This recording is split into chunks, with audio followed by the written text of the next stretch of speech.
Hey guys, kagaling lang namin sa shoot kahapon kaya dito tayo ngayon sa studio. Mag-liquid tayo ng konti.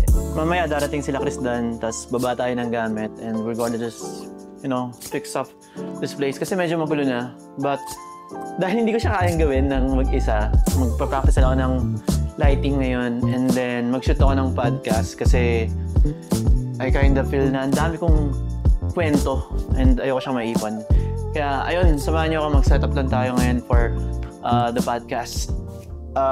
Unahin natin galawin is yung set lights or yung background lights.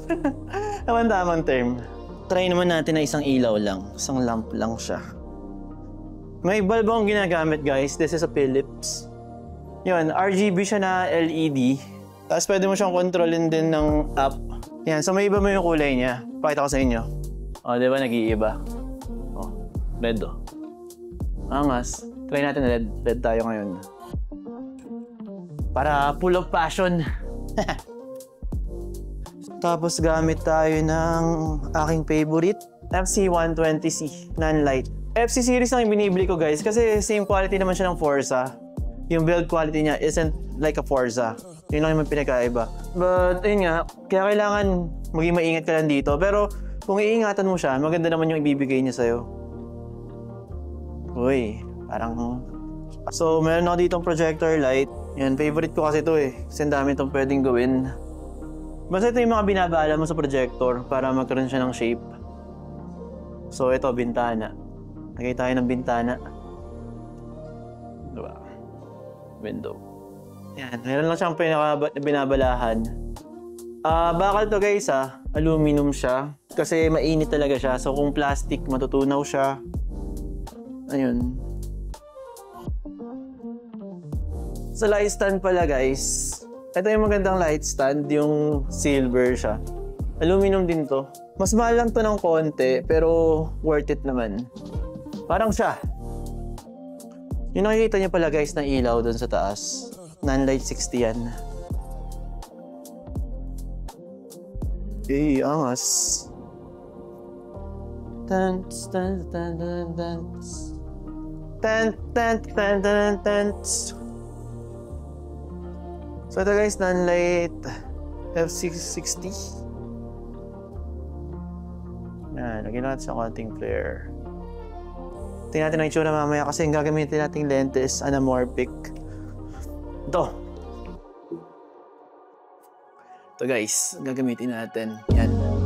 It's the Blazer. Favorite lens ko to. Meron akong 35 tsaka meron akong 50 but 35 lang tayo mamaya kasi wide lang. Since one cam lang siya, mas flexible ako sa pose. So itong Blazer kasi maangas dito is autofocus siya na anamorphic. Which is, lately parang uso na rin talaga yung autofocus na anamorphic. Tingin ko okay na ako sa ganitong setup muna ng background. Pag dinilaw natin siya, grabe 1% dim na lang ako. Alright, sige, mag-setup tayo ng frontal light. This is the non-light FC500C. Ang bihira. So, last time, hindi softbox yung ginamit ko, guys. Try natin siya ulit ngayon. Kasi, softbox na yung laging gamit ko. Eto, hindi ko madala sa shoot. Ano to eh, baka gawing pangluto sa shoot. So, tawag dito ay beauty dish. Ayan siya. Nilagyan ko na siya ng grid. Yung may kasama kasi itong cloth din na pang diffuse. Pero parang hindi ko gusto yung naging resulta. Kaya, nung ginrid ko siya, mas nagustuhan ko. Weird. I know. Pero tingnan nyo, soft din yung light niyan. Ay, ito yung mahirap sa 500. Meron pa siyang ganito. Mabigat siya. Kaya, meron siyang ganito. Libre na siya sa, sa package. Kakabit mo na lang. Kakabit mo siya, parang siyang B-mount. Ayan, parang B-mount lang siya. Tapos mag-click siya. Tapos may ganito siya. Ito ginagamit sa mga ilaw talaga eh. Alam mo yung mga stage lights. Nakaganto na rin siya eh. Ito yung dulo niya. Hindi ko alam yung tawag dito. Ganda sa non-light may kasama ng cable organizer yung strap niya. ay yung cable. So ito guys, pag beauty dish yung gagamitin mo, maganda to medyo malapit kasi parang pag ganito siya parang pa-triangle yung spread niyan. You know, dito hindi naman na siya gano'ng kita. Siguro dahil din ng grid. Pero yun nga, mas malakas siya lagi sa center. Ayan o, kita nyo? Nagpa-fade. Pinaka-bright dito. Pag nilagay ko dito sa baba, ayun, hindi na siya ganun ka. So maganda to kung gusto mong i-light up lang is yung mukha lang. Kaya siguro beauty dish yung tawag sa kanya. 3 light setup tayo. Tapos isang practical lights dito. Bring it na. Kasi ano yung men. But, yun nga.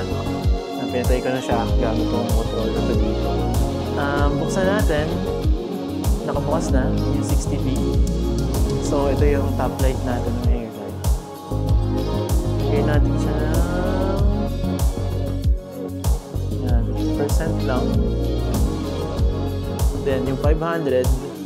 So, setting ng 500, 13%. Then, yung sa top light natin ay 50%. Top light natin ay 60 watts. Hard light yan. Hindi natin siya tinone down. Then, 500 is 13%. Which is, syempre, 500 watts yan. Malakas talaga siya. Kaya 13% na lang. Then, siya na-maximize. Then, meron tayong 120 kanina namatay. Buksan natin. Ayan. 60 na isa pa. Okay. So, let's frame. Palitan natin yung lente. Frame natin ng ayos. So, ito na siya. Naka-anamorphic na tayo ngayon. Mag-adjust ulit tayo kasi naka 1.8 na ngayon yung aperture. So, yun na lang siya. 2%. Tapos, masyado na malakas to. Which is, ano ba to? 60B. Aray ko. Ayan.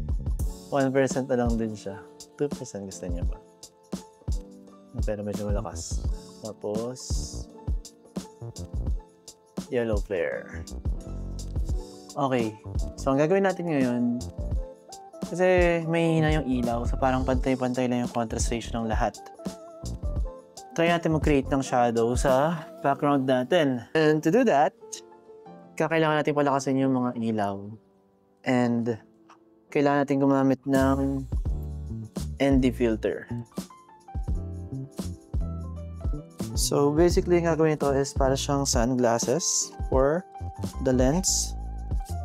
Papadilimin niya. So, kung too bright yung environment, magagamit po yung 1.8.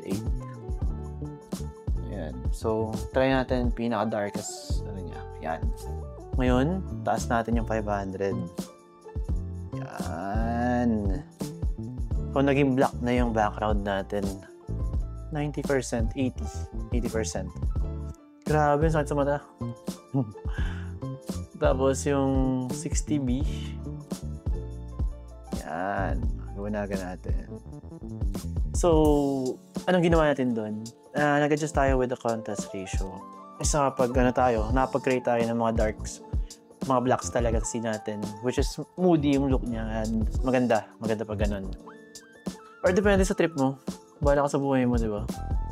Thank you guys for watching and abangan nyo itong podcast na to. Tingnan natin yung I'm going to share something about this past few days and konting lang, kwentuhan lang, kaya yun lang guys, stay tuned. Anyway, thank you for watching. That's how I do the set here sa studio and yeah, peace.